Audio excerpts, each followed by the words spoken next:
Aba, okay ka pala. Ayos. Mag-iingat kayo. Kami? Oo. Bakit naman? Basta, umiinom ba yung asawa ko ng gamot? Ha? May tuluyan. May tuluyan. Ayan, ito na siguro yung pagkakataon para ipakilala ko sa asawa ko. Kumbaga, magpapaalam tayo.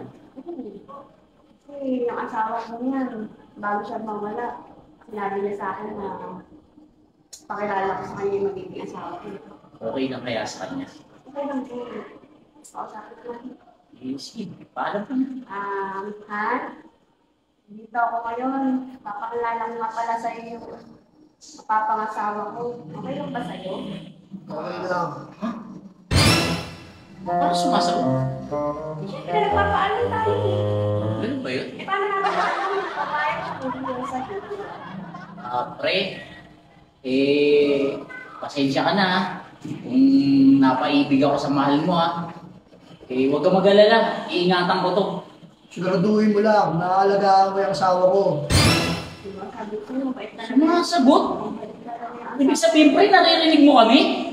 Oo. Ibig sabihin, pumapayag ka? Oo, sinabi na, huwag kang makulit. okay lang na, kahit mag-anak na rin kami. Oo, kahit isang dosena. Aba, okay ka pala. Ayos. Mag-iingat kayo. Kami? Oo. Bakit naman?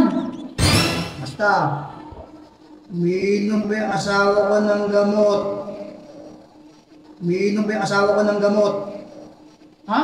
May tuluyan. Totoo ba yung sinasabi nito? Mani, magsasalita ka na lang, sinabi mo pa yun. Totoo ba? Totoo ba? Oo. Eh, sabi naman ng doktor, pagaling na ako. Ganito na lang, bago kayo umalis, mag-iwan kayo ng pera dyan. Pera? Oo. Pasensya ka lang, hindi ko daling cheque ko. Oo. Okay lang ba pagbalik na lang namin? Sabihin nyo na ha. Makakalis na kayo. Sigurado ka, baka naman magpakita ka sa akin kapag ka umalis na kami rito, ha? Sige na, makakalis na kayo. Okay lang kaya? Ano? Yun nga eh. Sige na. Sige na. Pre! Sige na.